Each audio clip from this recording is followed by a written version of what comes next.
Welcome to the arena. For today in Police Personnel, we're going to discuss about police work efficiency. Now, backtracking, efficiency is the doing of a job by having maximum efforts and by minimum effort. So, bale, yung quality ng trabaho mo is sobrang ganda, tapos mabilis pa natapos just by using a minimum resources, let's say tao, at saka equipment, money, etc. Now, how are we going to measure police work efficiency? Now, we are to measure it using this six bottom. Now, as of now, we use prevention as a measure kapag konti lang yung crimes, then effective yung police, yung policing. Konti yung accident, of course, crimes committed, arrests made, convictions obtained, and stolen property recovered. So, depending, kasi meron din mga weighted average din ito. So, depending on kung how the police organization gives importance on these measuring tools, then tsaka ma-measure kung gaano pa talaga ma-measure yung efficiency ng isang um, ng police organization. Now, moving on, functions of police supervisor. Now, why is that we have to know the functions of a supervisor? Of course, hindi naman tayo nag-aim na maging isang PO1 lang. Ha? Of course, we are not aiming just to be a patrolman. We are aiming to we are aiming for a higher rank. Now, kung malaki yung ranggo mo, so mataas yung authority mo. And remember, if you are given enough authority, may katumbas yan na responsibility. Now, kapag isa ka ng official, you are going to handle people. At isa sa mga functions, kapag ikaw ay police supervisor, ikaw yung taga-manage ng mga tauhan, ng mga personnel, ay yung planning. Forecasting future events and determining the most effective future activities for the company. So, dapat advanced thinking ka kung ano yung mabuti para sa mga tauhan mo at saka sa organization. Next is organizing. Consists of the ways in which the organizational structure is established and how the authority and responsibility are given to a manager's task called delegation. So, bilang isang manager, hindi naman talaga na kailangan na micromanagement talaga yung ikaw yung nagmamanage sa lahat ng areas. So, let's say, kung ikaw yung chief sa isang section ng police station, let's say sa investigation section, hindi naman talaga na kailangan na ikaw talaga yung mag-investigate. Of course, you can delegate people. At saka, hindi naman talaga na kung sino-sino lang yung pwede mong i-delegate. Pwede kang mag-delegate kung sino yung qualified, kung sino yung sa tingin mo na magaling, proficient sa kanyang trabaho. Let's say si Borleo, magaling si Borleo sa administration, si Sumael magaling sa, let's say, sa pag-handle sa mga tao. So, bibigyan sila ng mga delegations katulad ngayon. Okay?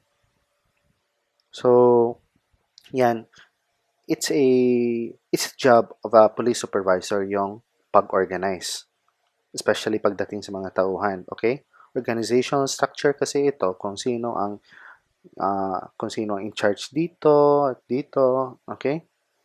So next is commanding. Managers must supervise subordinates in their daily work and inspire them to achieve company goals. Likewise, it is the responsibility of managers to communicate company goals and policies to subordinates. Of course, yung direction ng mga comments ng managers or police supervisors nyo, is dapat may origin, may pinanggagalingan. Hindi yung magbuot-buot lang siya. Dapat may basihan. Para kung hindi susunod yung subordinate, of course, you can file a subordination para maituwid. So, yung kapag let's say merong hindi sumunod, ganon. So, nasa controlling na yan. Isa din yung function ng isang supervisor. It is a manager's duty to observe and report deviations from plans and objectives and to make initiatives to correct potential deviations. Isa na itong insubordination. Okay?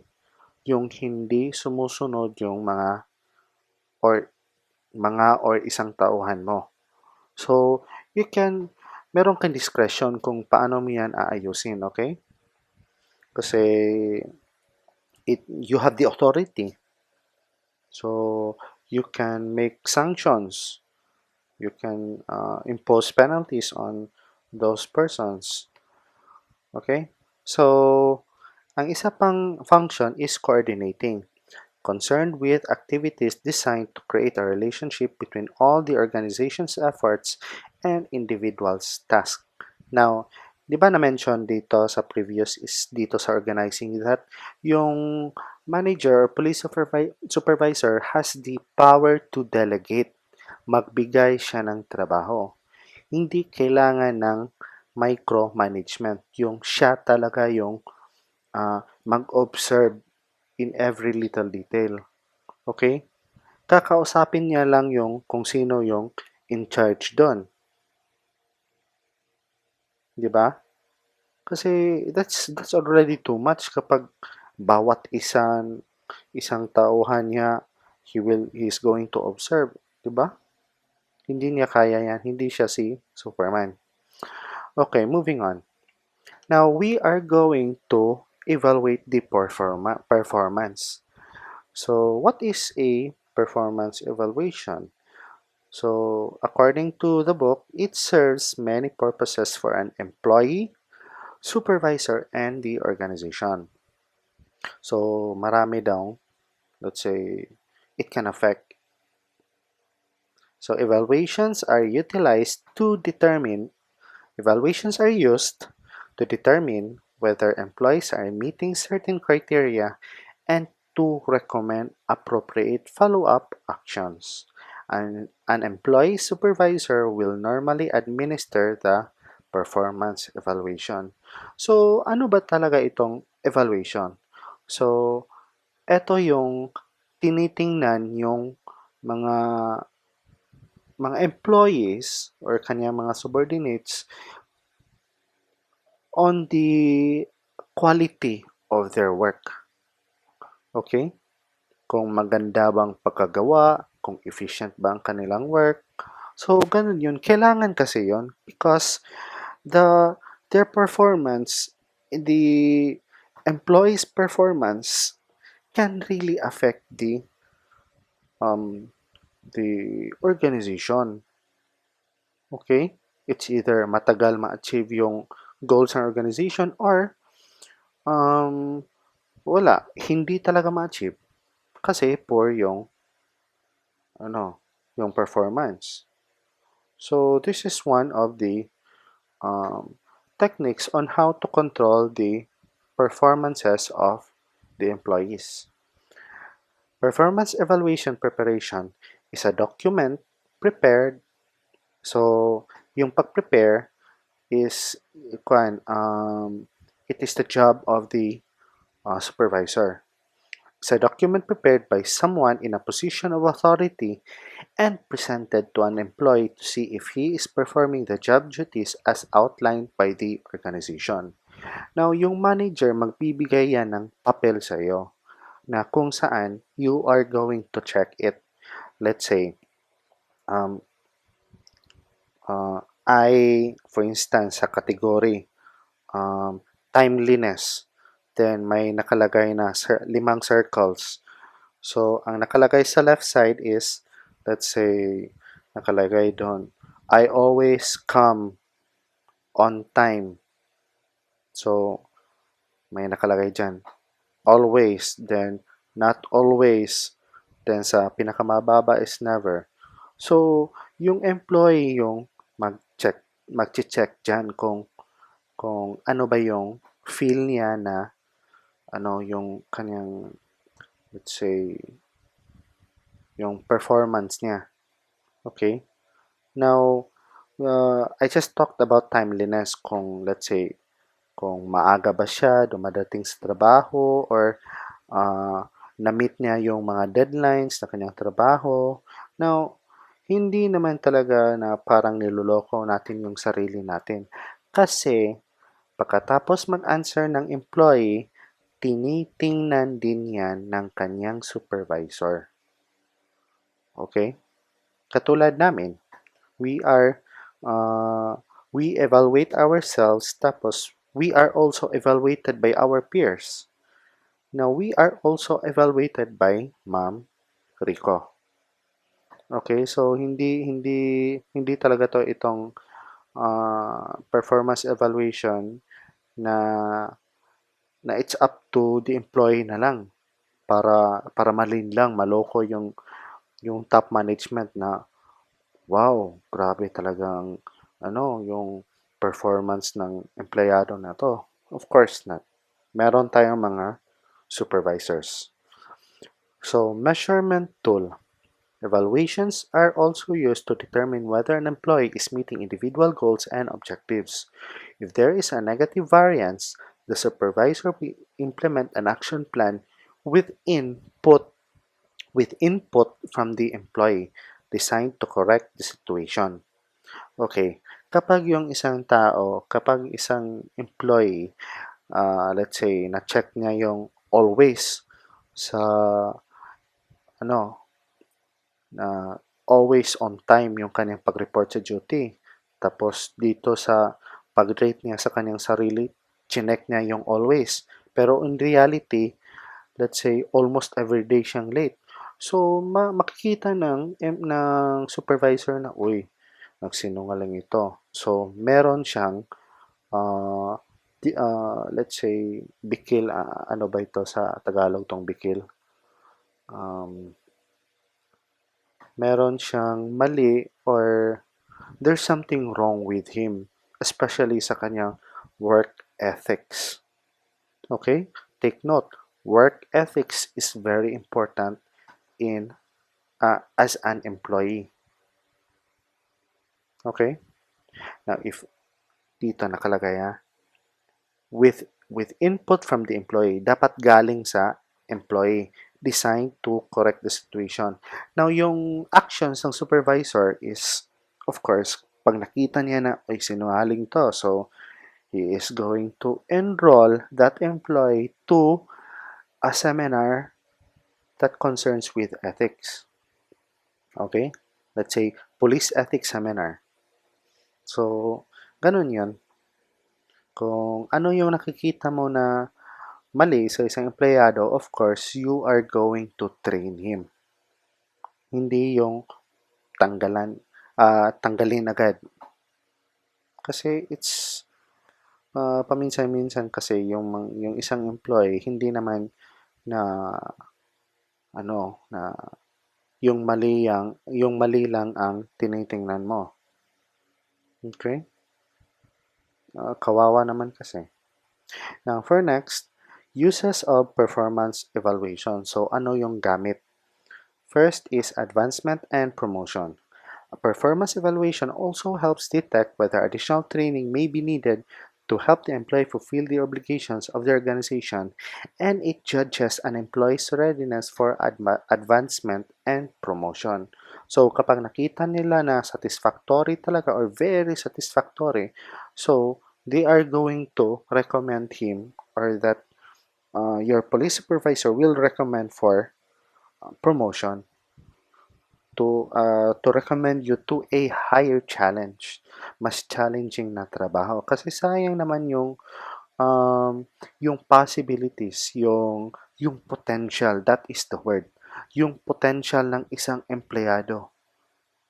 Kasi let's say, kung routinary na lang yung trabaho niya, na-master na niya, tapos hanggang tumanda siya, sayang naman yung potential niya. Baka meron siyang potential na maging manager, 'di ba?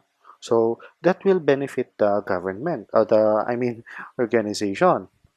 So, next is benefits. A performance evaluation is a tool used to help improve or maintain an individual's work ethic, job satisfaction, and personal development. Now, eto yung benefits niya. Now, balik tayo dito sa advancement and promotion. Sa dito din, nakikita ng supervisor mo kung kailangan ka pa ng training. Okay? Kasi bawat empleyado kasi kapag inassign ka sa isang trabaho, that is your job description. Dapat you are going to fulfill your individual duty. At kapag hindi mo na satisfactorily fulfill yung duty mo, let's say parang nagkulang sa quality, medyo poor yung quality or just average, well then you will be given training.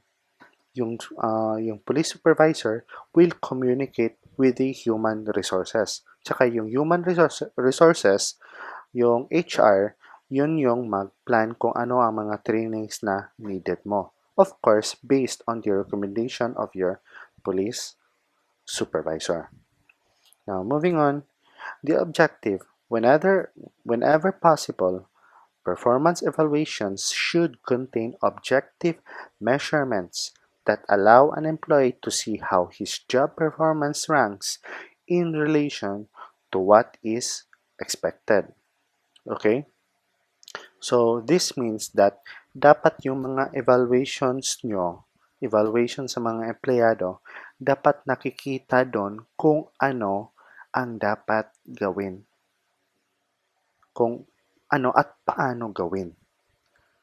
Let's say, sa aming mga teachers, nakalagay doon is, do you meet the deadlines on time? So, nakikita ng isang empleyado na, kailangan pala namin ma-meet yung mga deadlines. Let's say, kung merong announcement na, okay, the midterm should be in this week.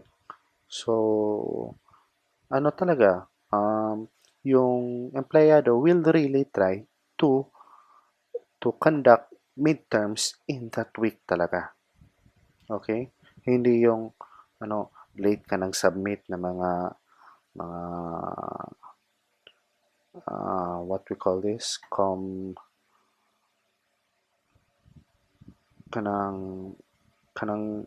comply, I forgot the word, compliance. Especially pagdating sa compliance, dapat on time ka talaga. O let's say, sa aming case, every month we really need to forward or send to a higher office our DTR, our, let's say, work schedule, yung mga achievements namin with attachments. So, kahit hindi na kami sabihan, we really have to prepare for it. Okay? Because in that way, nakikita nila na we are doing our job. Okay? So, dito sa performance evaluation, nakikita kung hindi lang nakikita kung gaano ka kagaling, but also how timely you have completed or finished your individual task. Okay, moving on. Now, of course, kapag stricto yung isang company, of course, they want their employees nga grabe yung talagang yung trabaho nila, dapat maganda yung trabaho nila.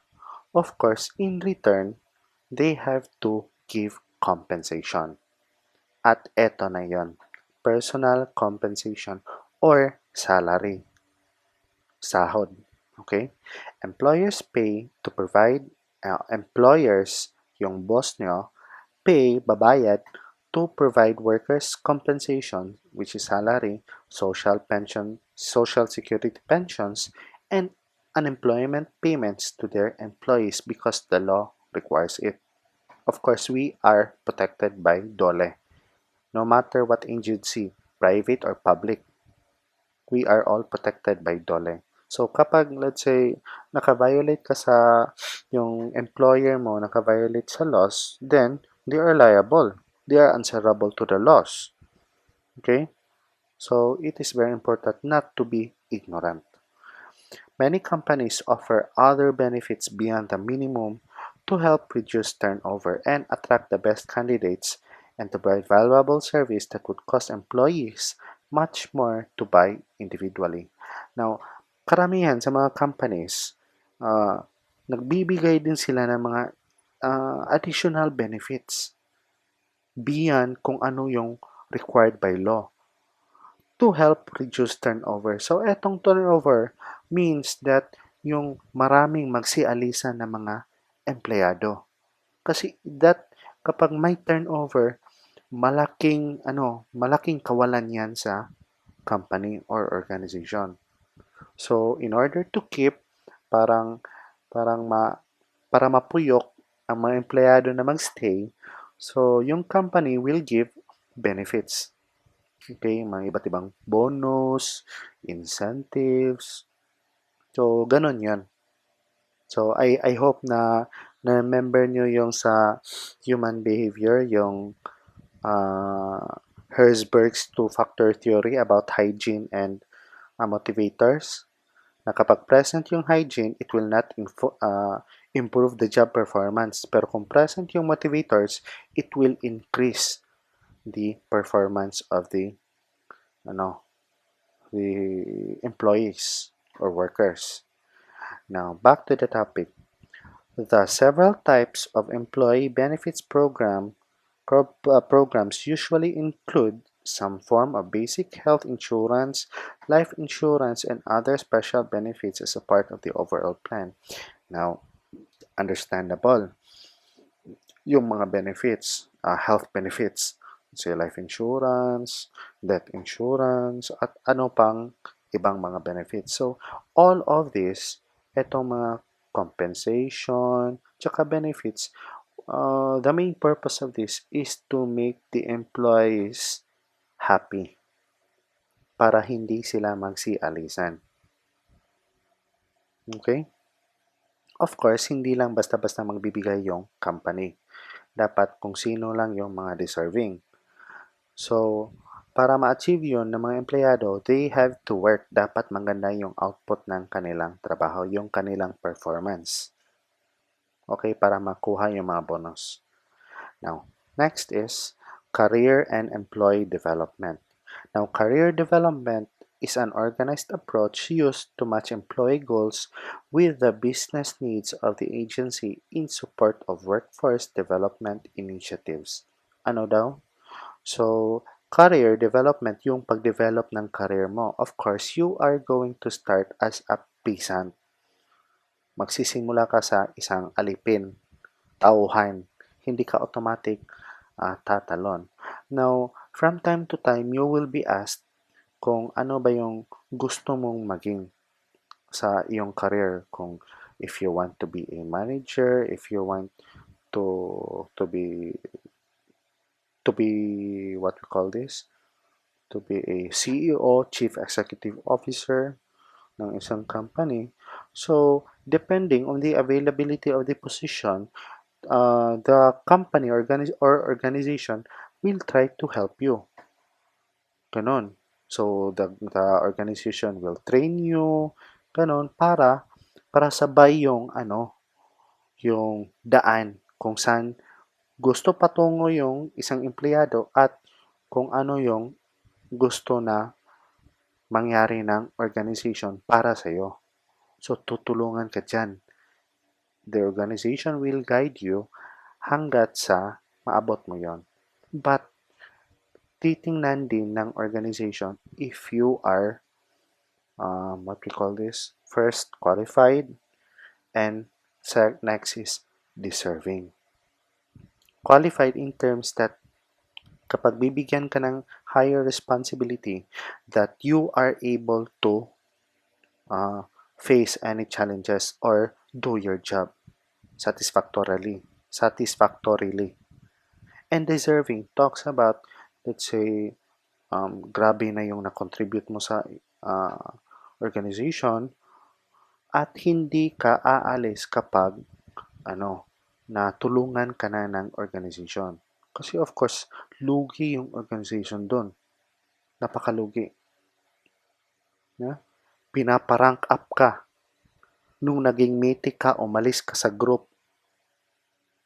Grabe naman. Ano yan? Pabuhat. Pabuhat, what we call this? Um, pabuhat modus? Uy, di ilalim ang pamitik ko eh. Next is purpose of career development. First is to enhance each employee's current job performance. Understandable. Enable individuals to take advantage of future job opportunities. Of course, doon pa lang, um, you are also helping the employee. Di ba? Kung ano yung, parang ganito kasi yan, ah, kapag kapag tinulungan ka ng organization, gano'n na let's say mag-improve yung career mo, mag-develop. So, ikaw din, you are going also to ano, to improve your performance, to enhance your performance sa trabaho mo. So, uh, in that way, the organization benefits and you also will benefit. Kasi kapag mag-increase yung, let's say, ranking mo, yung position mo, of course, mas malaki din yung pay mo at mas marami ding bonuses mo. So, yung organization is makabenefit din sa sa magandang performance mo. So, sabay-sabay tayo na mag, mag-develop. So, nag-develop na yung employee, nag-develop din yung organization. Next is fulfill agency's goals for a dynamic and effective workforce. Now dito sa word na dynamic, maganda kasi ito kasi let's say one proof of this na kailangan talaga ng dynamic, the dynamic system is etong tenure. Tenure means that yung isang position ay may number of years lang kung sino ang maghahawak. Parang presidente. Yung president natin, dati every 4 years. Ngayon, once every 6 years. So after that, of course, there will be another election. Pero yung previous president, before the election, hindi na pwede mag-run. Okay? Dati kasi pwede pa mag-run ng twice. Twice sa conson. Okay? Now, dito naman tayo sa trabaho, let's say, dyan sa school, merong chief ng intelligence, merong chief ng operation, merong chief ng ML. So, etong tatlong chief, let's say, may rotation ito sila. Para kung, let's say, every month, si Borleo, chief ng ML, si Sumael, chief ng intelligence, si Siglos, chief ng operation. So, pagka next month naman, si Siglos na naman yung chief ng ML. So, mag-transfer yung position. Ang purpose kasi niyan is para hindi maging pilay yung organization kapag umalis yung isa. Okay? Para hindi kawalan ng organization. Kasi kung isa lang yung tao na expert sa area na yon, nako, paano na yung organization kapag umalis siya? 'Di ba? Paano ang puso ko? April Boy Rino, I love you. So, who is responsible for this? Managers are responsible for linking the organization's needs to employer career goals and can assist employees in the career planning process. So, yung mga managers, yung of course, will try to know kung saan papatungo yung career ng mga empleyado at kung ano yung mga gusto nila. Now, next is human resources is responsible for designing career paths and employee development programs that help employees reach their goals. Na same pa rin. But yung design at yung mga programs ng human resources is based sa recommendation ng direct supervisor ng empleyado. Of course, hindi naman basta-basta magde-decide yung human resources, yung HR, na of course, etong si Tan, we're going to train him for vulcanizing. Hindi naman. Grabe naman. Cheap vulcanizing. Okay na siguro kung undersecretary ng uh, National Vulcanizing Agency, NVA. Pero anyways, jokes aside, so yung managers, yun yung may mag mag-assess kung ano yung uh, the managers will extract the information about the career goals ng isang empleyado, and the human resources will try to design some programs ma para same yung direction ng company at saka ng empleyado. Now, next is each employee is responsible for planning and managing his or her career. 'Di ba? No one can decide it for you. Yung employee lang. Okay? Kasi mahirap naman kung forced, kung napipilitan. 'Di ba? Now, remember, isa sa principle sa learning is freedom.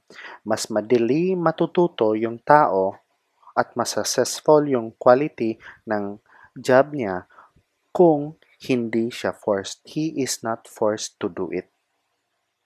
Okay? Okay. Next is employee development. Now, kanina is career development, career ng empleyado. Ngayon naman, employee development. So, development ng isang empleyado, not his career. Employee development is a joint, ongoing effort on the part of an employee in the organization for which he or she works to upgrade the employee's knowledge, skills, and abilities. So, effort ito ng ating organization para dumami yung ating kaalaman, mas magiging magaling tayo sa ating trabaho. Successful employee development requires a balance between an individual's career needs and goals and the organization's need to get work done. So, medyo similar lang talaga ito sa career development. Okay? But, employee development programs make positive contributions to organizational performance. A more highly skilled workforce can accomplish more, and a supervisor's group can accomplish more as employees gain in experience and knowledge. Now, let's say, dito sa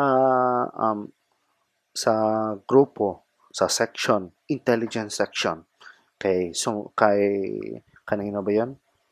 Kay Siglos, no? Kay Chief Siglos. Okay, let's say yung kaniyang mga tauhan ni Chief Siglos is wala masyadong alam sa kanilang trabaho. Kay bale, bago lang sila nailipat dun sa section na yon. So, may effect yan. So, yung mga employees is hindi masyadong nagagawa ng maayos yung mga trabaho nila. At the same time, it reflects the performance of Siglos, which is their direct supervisor or police supervisor. Diba? So, dito na papasok yung employee development. So, gagasto yung kumpanya, yung organization para matrain yung mga tauhan at para magkaroon ng work efficiency. 'Di ba? Ano nga uli yung work efficiency? Doing a job with the maximum, having a maximum output by using minimum effort. So, maximum effort maximum result, meaning mabilis mong nagawa at saka maganda yung quality ng trabaho. Minimum, um, ano ba yun? Minimum cost or minimum effort refers to konti lang yung taong nagamit mo, konti lang yung pera na gamit mo, at saka equipment. Okay? I think meron pa ba? Okay. Why should employee skills and abilities be developed? Easy. Employee development programs make positive contributions to an organizational performance. So, yung mga development programs para ma-develop yung skills, yung knowledge ng at employees pala, ay may direct relationship sa, let's say, sa performance. So, the more programs, the more seminars, workshop na ibibigay mo sa isang empleyado, then the better he can do his job. Next sentence, a more highly skilled workforce can accomplish more as the individuals gain in experience and knowledge. Murag, murag dili naman ni kailangan explain, no? Eh, grabe, no? Let's say, pagdating sa teamwork sa ML, of course, mas malaki yung chance kung marunong ang, let's say, yung teammate mo sa kanyang hero. So, keep practicing. Of course, in this case, yung trabaho niya. And I think that's it. So, for this week, wala na muna tayong activity. So, um, just listen. Just listen to this video and I hope na meron talaga kayong naintindihan. Kasi sayang ba akong laway? Okay. So, na ako'y question. And may reward ito 50 pesos. So, ano yung full name ko? Including yung middle name ko. So, what you are going to do is you are going to put it in the comment section, my full name, and then sa ibaba doon is yung cellphone number nyo. Kapag hindi nakafollow ng instruction, of course, hindi ko tatanggapin.